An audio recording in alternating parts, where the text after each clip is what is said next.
in back coast, hold back. Run away with me, we're on the way to New York City. Take my hand and see, Manhattan never looks so pretty. Travel light and see the world right, you'll never know if you never go. So run away with me and say hello to New York City.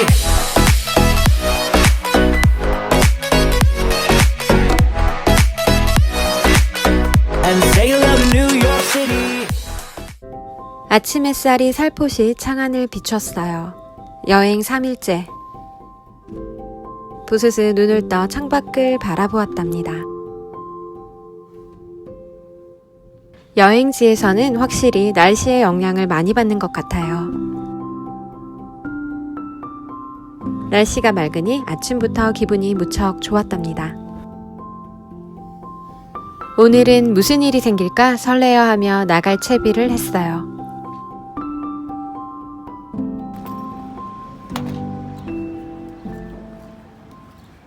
영화에서만 보던 노란 스쿨버스가 지나가요.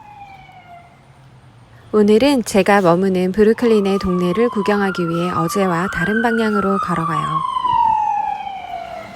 황급히 어디론가 가는 구급차의 세이렌 소리.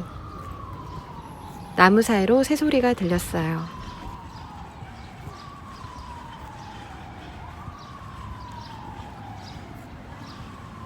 뉴욕은 맨해튼, 브롱스, 브루클린, 퀸스 및 스테이튼 섬의 5개 구로 이루어져 있어요. 여행자들이 흔히 일컫는 뉴욕은 대부분 맨해튼을 지칭해요. 한국의 관광객들은 맨해튼과 브루클린의 덤보, 윌리엄스버그 등을 주로 방문해요. 하지만 뉴욕시티는 앞서도 이야기했듯 5개의 자치구로 이루어진 거대한 도시랍니다.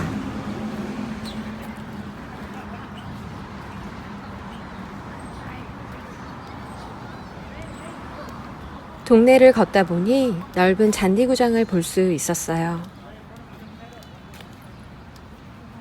미식축구를 하는 이들,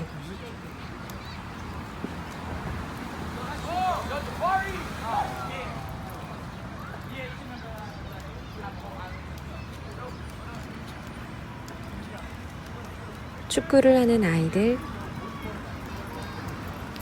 강아지와 산책을 하는 이들. 여유롭고 평화로운 분위기였답니다. 여기는 브루클린의 한 동네예요. 근데 학교가 근처에 있어요. 그래서 초등학생들이 되게 많고 옆에 보시면 이렇게 잔디구장이 있어서 아까 보았듯이 미식축구하는 사람들도 있고 학생들 같아요. 그리고 이제 좀 어린 학생들 축구하고 되게 평화로운 분위기예요. 낮에 여유로움을 느낄 수 있는 것 같아요. 지난번에 왔을 땐 뉴욕이 좋아서 맨해튼을 정말 구석구석 구경했었어요. 브루클린 덤보와 윌리엄스버그 그리고 몇몇 지역, 브롱스, 퀸스를 둘러보긴 했지만 맨해튼만큼 많이 둘러보진 못했답니다. 이번에 다시 왔을 땐 브루클린 현지인들이 사는 주거지에 머물고 싶었어요. 제가 좋아하는 영화 중 하나인 브루클린의 멋진 주말에서 노부부가 젊은 시절 추억을 이야기하며 사랑하는 장소가 브루클린이었던 영향도 있었어요. 이스터, 이제 이번 주 주말이 일요일 부활절이에요. 그래서 부활절 교회에 오라고 이렇게 줬어요. 그래서 제가 우리는 관광객이고 잘 모르는데 가도 되냐 하니까 오라고, 언제든 오라고 이렇게 얘기해 주시네요. 이 브루클린은 1909년에 뉴욕시로 편입된 자치구로 미국 전역에서 가장 많은 인종이 모여 살고 있는 카운티예요. 두세 블럭만 걸어가면 지역 거주민들의 인종이 바뀌면서 거리의 풍경이 180도 변하는 광경도 목격할 수 있어요. 그리고 마블 히어로 중 한 명인 캡틴 아메리카는 설정상 이곳 브루클린 출신이랍니다. 동네 구경을 하며 걷다 보니 어느새 지하철역에 도착했어요. 고시마다 오늘 여행 일정은 일단 타임스퀘어에서 시작하기로 했어요. 로밍 기간이 어제까지여서 오늘 당장 유심칩을 구입해야 했거든요. 맨해튼 방향으로 가는 지하철을 탔어요. 맨해튼과 달리 브루클린의 길이나 건물엔 그래피티가 많았답니다. 맨해튼 다리 곳곳에도 그래피티가 그려져 있었어요. 한국에서는 잘 볼 수 없는 광경이라 신기했답니다. 맨해튼과 브루클린 사이에 있는 강, 이스트 리버가 보이기 시작해요. 브루클린에서 맨해튼으로 가기 위해서는 이스트 리버를 건너야 해요. 제가 탄 전철이 맨해튼 브리지를 건너요. 그리고 저 멀리 NYC 페리가 보여요. 맨해튼과 브루클린을 오가는 대중교통으로 전철, 버스를 많이 이용하지만 뉴욕의 많은 이들은 페리를 타고 이동하기도 해요. 저 역시 페리를 이용하였는데 이후 영상들에 제가 이용했던 페리도 소개해 드릴게요.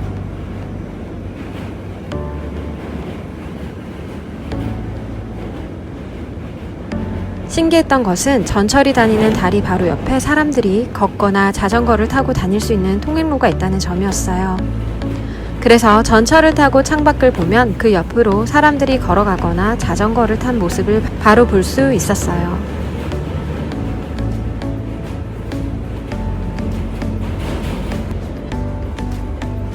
강을 건너자 바뀌는 풍경.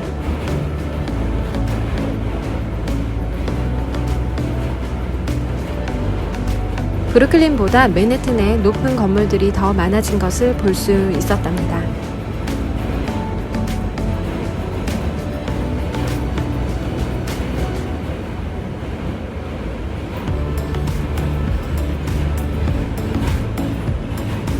저 아래 어제 왔었던 차이나타운이 보여요.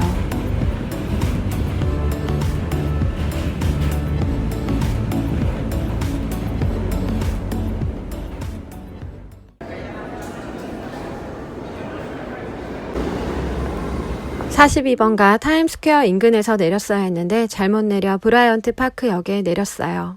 가깝기 때문에 그냥 지상으로 올라왔답니다. 그리고 타임스퀘어는 나중에 가기로 하고 브라이언트 파크에 가기로 일정을 변경했어요. 맑음과 흐림을 반복했던 날씨가 어느새 맑아져 있었거든요. 뉴욕을 상징하는 노란 택시, 그리고 노란 신호등과 엠파이어 스테이트 빌딩이 보였답니다. 뉴욕 국립도서관이 보이는 잔디 공원 브라이언트 파크에 앉아 햇살 쬐며 여유롭게 있고만 싶어졌던 날씨였답니다. 공원을 가기 위해 횡단보도 신호를 기다렸어요.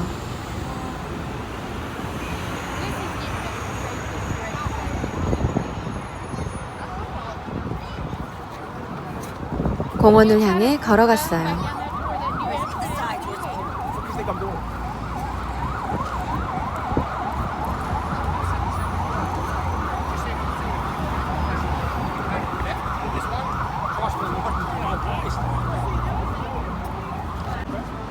(6번) 애비뉴, 그리고 40번에서 42번 스트릿에 걸쳐 위치한 브라이언트 파크예요. 맨해튼 중심가에 위치한 공원이라 공원 인근은 항상 많은 사람들로 붐빈답니다.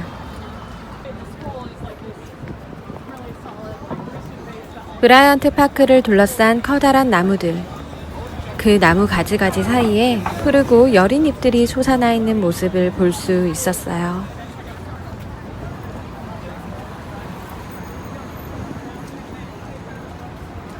공원 주위엔 푸드트럭이 많이 있어요.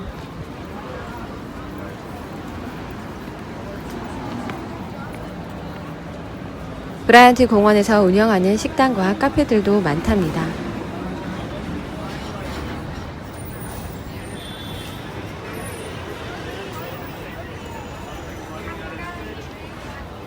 지금은 뉴욕의 시민들에게 많은 사랑을 받는 공원 브라이언트 파크.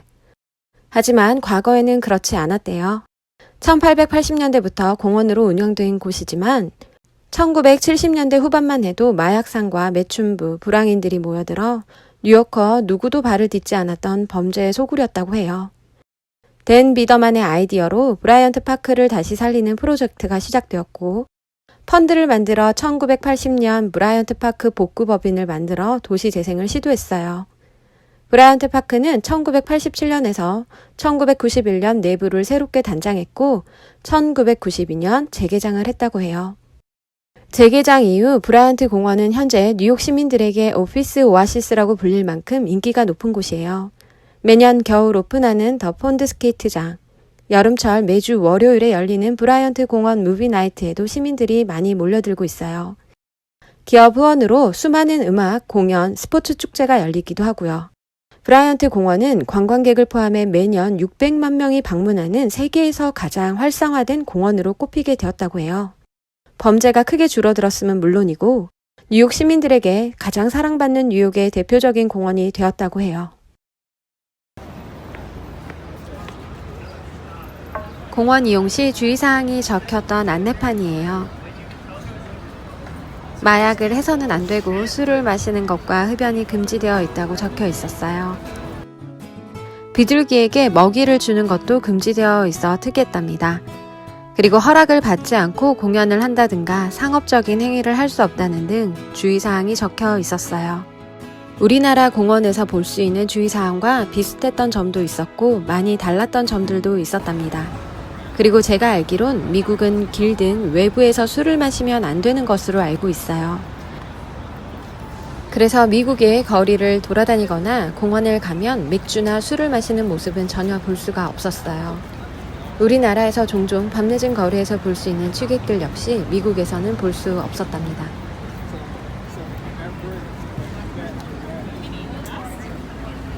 제가 브라이언트 파크에 도착했을 시간이 점심 무렵이었어요. 따뜻한 햇살을 쬐며 식사를 하는 이들, 정겹게 담소를 나눈 이들을 볼 수 있었어요.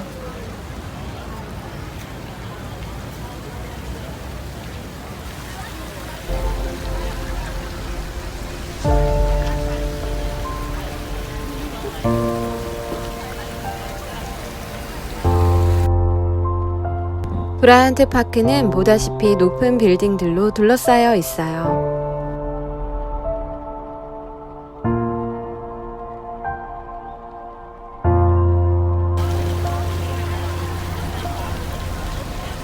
맨해튼 초고층 빌딩들 사이에 수많은 시민들이 휴식을 취할 수 있는 아름다운 공원 브라이언트 파크.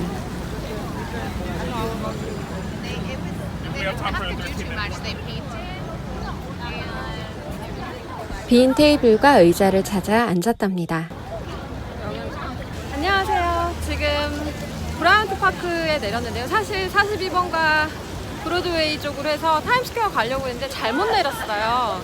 그래서 브라이언트 파크 역 쪽에 내려서 그냥 올라가 보자 했는데 날씨가 오늘 분명히 아침에 흐렸거든요. 그리고 강수 확률이 40%라고 해서 온도도 조금 낮았고 날씨가 안 좋을 줄 알았는데 지금 현재 내려서 올라와 보니까 날씨가 너무 좋아요. 좋고 지금 여기 브라이언트 파크에 많은 사람들이, 시민들이, 뉴욕 시민들이 일광욕을 즐기면서 점심도 먹고 그리고 뭐 이야기도 나누고 있는데 뭐 마치 제가 뉴요커가 된 듯한 기분이 드는 듯한 장소예요.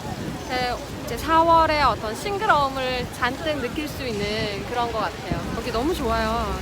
예전에도 와서 좋다라고 느꼈는데 그때는 제가 겨울에 와서 스케이트장으로 되어 있던 모습만 봤었는데 오늘은 녹음이 이렇게 푸르르게 되어 있는 모습을 보니까 조금 더 좋은 것 같아요. 그리고 사람들도 되게 활기차 보이고요.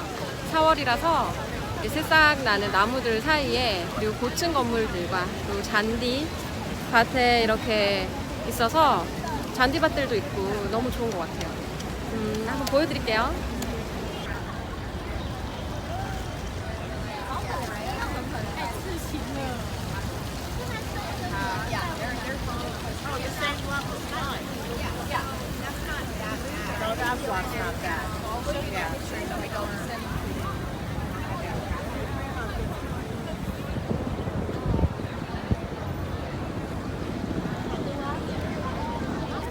브라이언트 파크에 있는 르펜 코티디잉에서 샐러드를 구입했어요.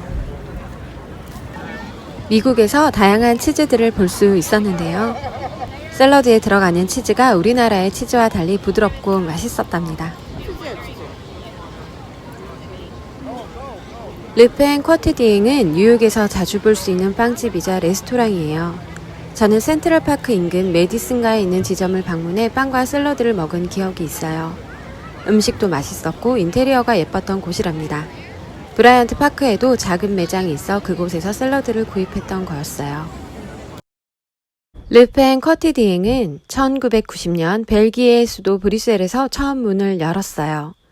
셰프 알렌 쿠몽이 만든 빵집으로 프랑스어로 일상의 빵이라는 뜻을 가졌답니다. 첫 가게를 열고 10개의 르팽이 브뤼셀의 문을 열었고 7년 만에 미국에 진출해 뉴욕시 메디슨가에 자리를 잡았답니다. 2004년에는 본사를 뉴욕으로 옮겼어요. 뉴욕 맨해튼에만 매장이 30여 개가 있고 일본을 비롯하여 현재 18개국 200여 개가 넘는 지점이 있답니다.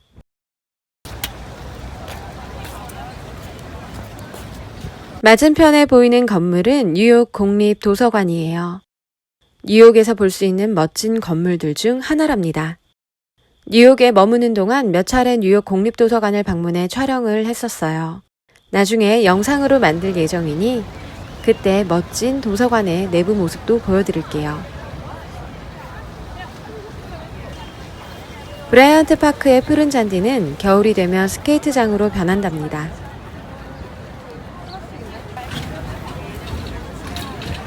시민들을 위한 공원, 도심 속 오아시스라 불리우는 아름다운 공원이 좋아 2-3시간 머물렀어요. 브라이언트 파크에서 나오는 길에 본 홀푸드 마켓.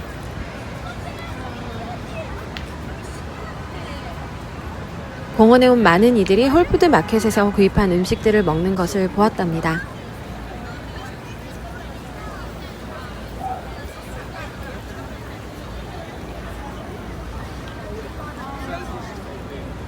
브라이언트 파크 인근에 위치한 홀푸드 마켓 매장은 어떤지 궁금하기도 했고 물 등의 음료를 구입하고 구경을 하기 위해 그리로 갔어요. 공원 출구를 나와 길을 건넜어요. 올라서 그랬어. 그거 빠진 거 없지?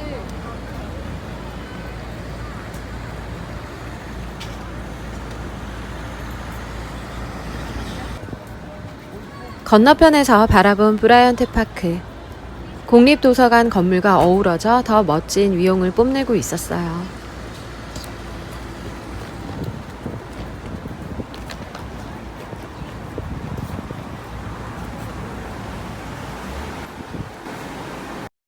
세계 최대 유기농 전문 슈퍼마켓인 홀푸드 마켓. 이 홀푸드는 1980년 창업자 존 매키에 의해 텍사스 오스틴의 작은 식료품점으로 시작했어요. 하지만 처음부터 잘 된 건 아니라고 해요. 홀푸드의 슬로건은 홀푸즈, 홀피플, 홀플래닛, 즉 완전한 식품, 완전한 인구, 완전한 지구라는 핵심 가치를 지향한다고 해요. 지역사회와 직원, 소비자 등 이해관계자 가치를 극대화하는 것을 목표로 한답니다. 홀푸드 마켓이 이런 사명을 갖게 된 이유가 있다고 해요. 창립 첫 해 홍수로 매장의 설비와 재고가 모두 물에 떠내려가게 되어서 문을 닫을 수밖에 없게 된 상황에 처하게 되었어요. 그때 당시 19명이었던 직원들과 주변 사람들, 고객들이 모두 홀푸드 마켓의 재건을 도왔던 일이 있었기 때문에 이런 슬로건을 가지게 되었다고 해요. 창업자 존 매키는 홀푸드의 경영 이론을 사람은 먹지 않고 살 수 없다. 기업 역시 이익을 남기지 않고는 살 수 없다. 사람들 환경에 유익한 친환경 식품을 판매하면 기업도 살고 사람도 살 수 있다라는 설명을 해요. 홀푸드 매장에는 일반 슈퍼마켓에서 쉽게 찾을 수 없는 친환경 제품이 다양하답니다. 홀푸드 마켓 입구에 들어서면 꽃을 판매하는 곳이 먼저 보인답니다.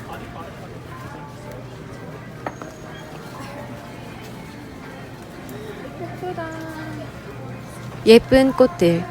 다른 홀푸드 마켓 매장들에서도 입구에 꽃을 판매하고 있는 모습을 볼 수 있었는데요. 뭐랄까 기분이 좋아지는 느낌이 들게 했던 것 같아요.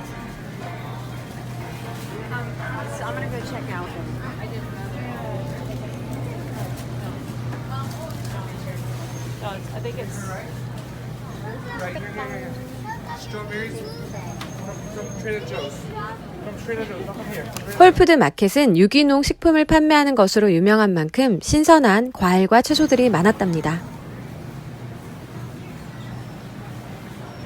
큰 규모의 마켓으로 뉴욕의 장바구니 물가를 쉬이 파악할 수 있던 곳이었어요.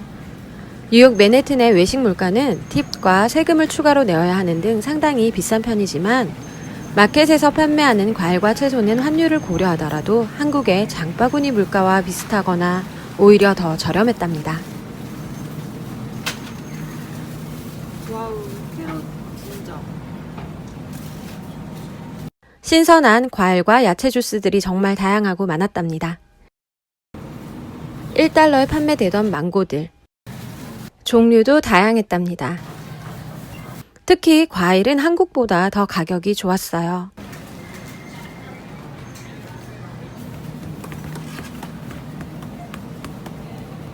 샐러드 야채 역시 종류도 많았고 가격은 한국과 비슷하거나 저렴한 편이었답니다.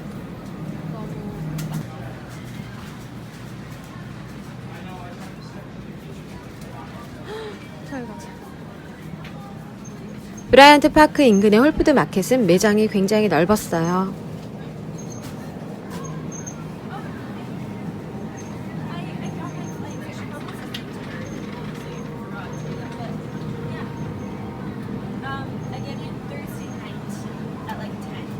물건도 많았고 제품의 종류도 정말 다양했던 곳이에요.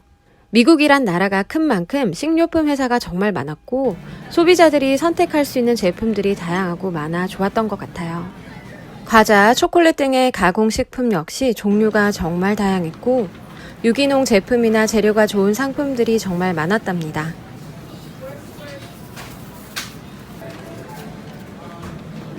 빵과 쿠키도 판매하고 있었어요. 흡사 전문 베이커리와도 같았답니다. 빵과 쿠키 종류 역시 많았어요.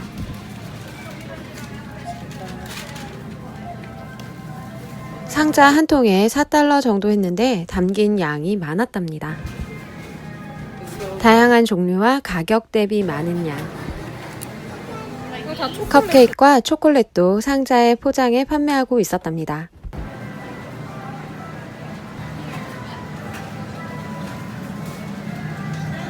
빵이 진열된 곳엔 이미 판매가 많이 되어 빈자리가 많았어요. 우리 아까 그거 먹지 말고 여기 와서 먹을 거 이렇게 사서 갈 거야. 큰 베이글 하나가 1달러였답니다.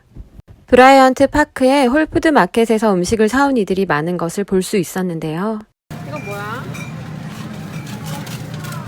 제가 홀푸드 마켓을 구경하다 보니 왜 그런지 알 것 같았어요. 오렌지 주스다. 점심이나 간단한 식사를 할 수 있게 포장이 정말 잘 되어 있었고 다양한 종류의 식품을 좋은 가격에 판매하고 있어 그랬던 것 같아요. 여기 와서 여기 사자. 여기 뭐지? 요거트의 종류도 다양했어요.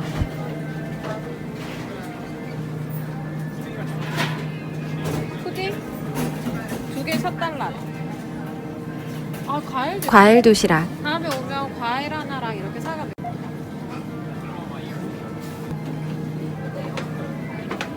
왕좌의 게임과 어벤져스 가이드 잡지도 눈에 띄었답니다. 1층 구경을 다 하고 2층으로 올라왔어요. 2층에도 쿠키, 브라우니 등 베이커리류를 판매하고 있었어요. 꾸덕꾸덕해 보이는 초콜릿 쿠키를 구입했어요.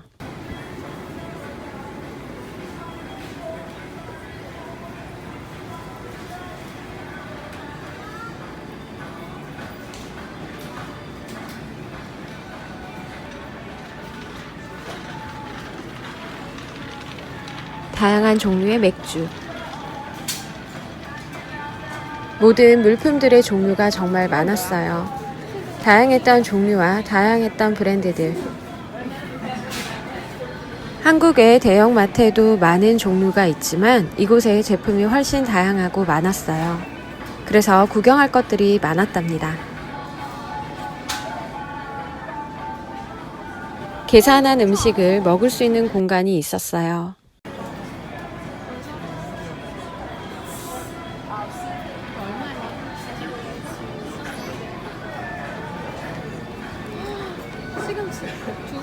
조리된 음식을 팔기도 했었는데요. 즉석에서 만든 피자를 판매하고 있었어요. 근데 여기 물가 치고는 싸다, 그치? 홀푸드 마켓은 장을 볼 수 있는 마켓이었는데 한국의 마켓과 많이 달랐어요. 조리한 음식의 종류가 많았고 판매하는 품목도 다양했어요. 다양한 종류의 햄들, 크기가 무척 컸어요. 일부는 썰어서 판매하는 것 같았답니다. 그리고 올리브 또한 종류가 많았어요. 이렇게 많은 종류의 올리브는 처음 보았어요. 판매하는 치즈 종류 또한 다양했어요.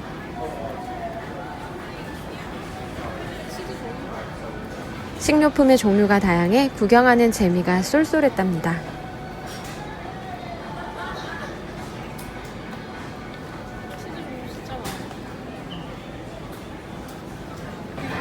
홀푸드 마켓엔 조리된 음식을 선택해 담을 수 있는 코너가 있어요.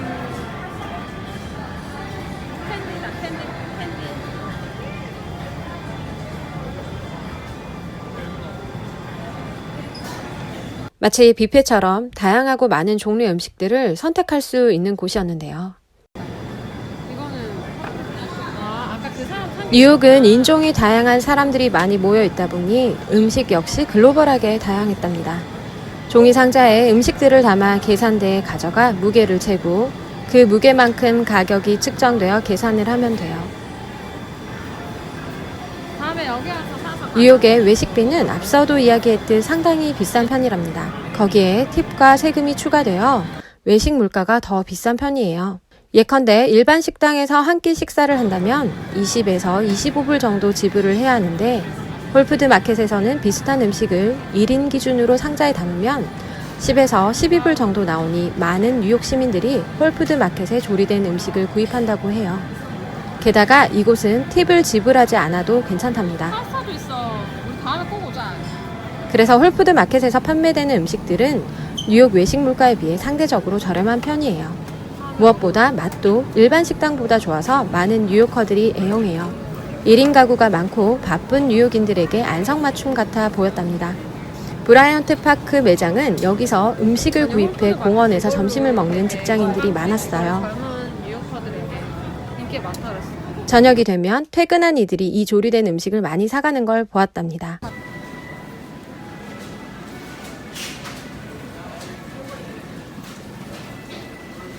해산물을 팔던 수산 코너예요.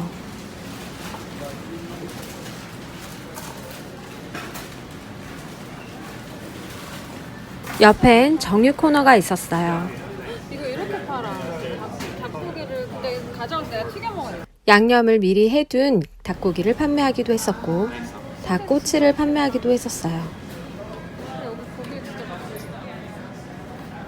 그리고 다양한 종류의 햄과 신선해 보이는 고기들. 이렇게.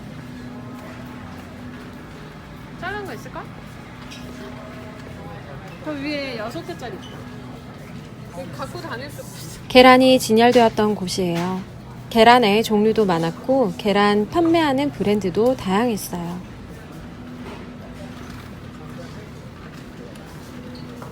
진열된 냉동식품들. 한국의 냉동식품에 비해 종류도 많았고 크기도 컸답니다. 아이스크림 냉장고 문 앞에서 걸음을 멈췄어요. 벤앤제리스 아이스크림을 보았거든요. 이거? 이거? 초콜릿 바닐라 아이스크림 믹스드. 벤앤제리 아이스크림은 우리에겐 생소하지만 미국 내에서는 프리미엄 아이스크림 브랜드 점유율 1위인 인기 브랜드예요. 굉장히 달지만 맛있게 먹었던 기억이 있어 아이스크림을 구입했어요. 아이들뿐만 아니라 어른들도 좋아하는 벤앤제리 아이스크림. 벤앤제리스 아이스크림은 1978년 창업주인 벤 코엔과 제리 그린필드가 버몬트주 버링턴의 한 주유소에서 시작한 아이스크림 브랜드예요. 40년이 넘는 역사를 자랑하고 있답니다. 현재 미국을 비롯해 영국, 스페인, 호주, 프랑스 등 40개국에서 판매되고 있어요. 슈퍼 프리미엄 아이스크림이라는 수식어처럼 미국 버몬트주에서 생산하는 신선한 우유와 크림, 천연 재료만을 사용해서 만들어진다고 해요. 우유의 종류도 다양했어요. 일반 우유, 스kim 우유, 저지방 우유 중에서도 함유량이 2% 혹은 하프 등 우리나라에서 판매되는 우유가 저지방과 일반 우유 두 가지로 나뉘는 것과 무척 달랐답니다.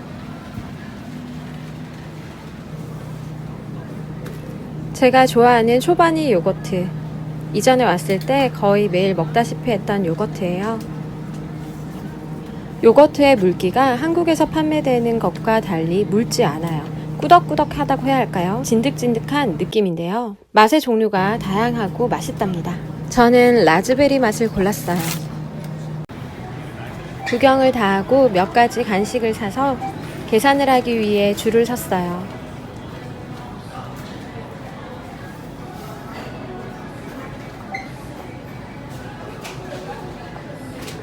Register. Register 23. 한 줄로 서 있다 보면 빈 계산대가 생길 때마다 그 번호를 알려줘요. 그리로 가서 계산을 하면 된답니다.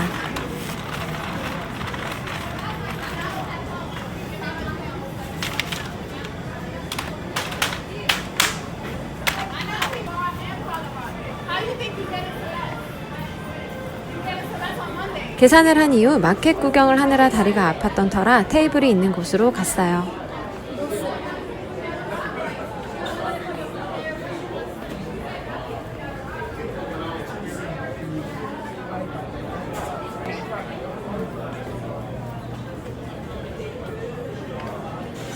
그리고 구입한 베넨제리스 아이스크림을 먹었답니다. 브라이언트 파크가 정면으로 보이는 곳이라 창밖 뷰가 좋았던 곳이에요.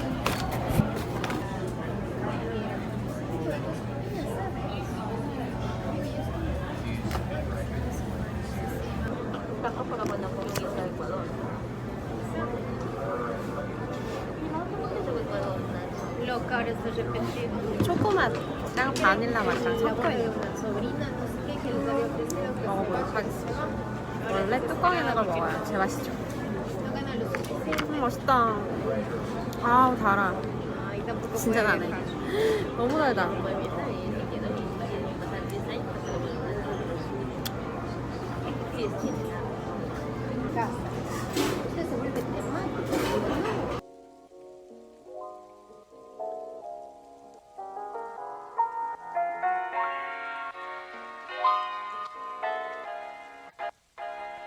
잠시 쉬기 위해 앉았던 곳인데 생각 의외로 뷰가 좋아 브라이언트 파크 방향을 한참 바라보았어요.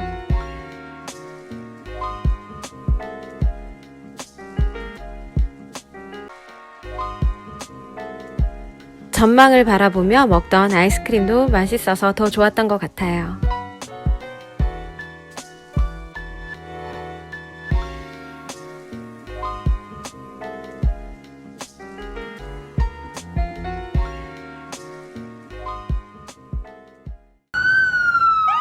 마켓 구경을 다 하고 1층으로 내려왔어요.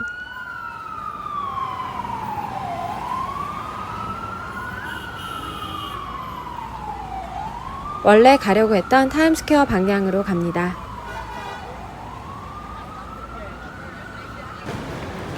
브라이언트 파크에서 타임스퀘어까지는 그리 멀지 않아 조금만 걸으면 돼요. 저 멀리 피카츄 간판이 보여요. And I promise you that I won't ever lie. I'll be there for you. 영상을 시청해주셔서 감사합니다. 좋아요와 구독은 영상 제작에 큰 도움이 됩니다. 다음 이야기는 타임스퀘어에 간 이야기예요. And I will love you, baby. I will love you every night. And I promise you, I'll stay by your side. Stay by your side. I see he couldn't treat you colder. Those enemies, they change and we feel older. Yeah, he gave his attention to someone else.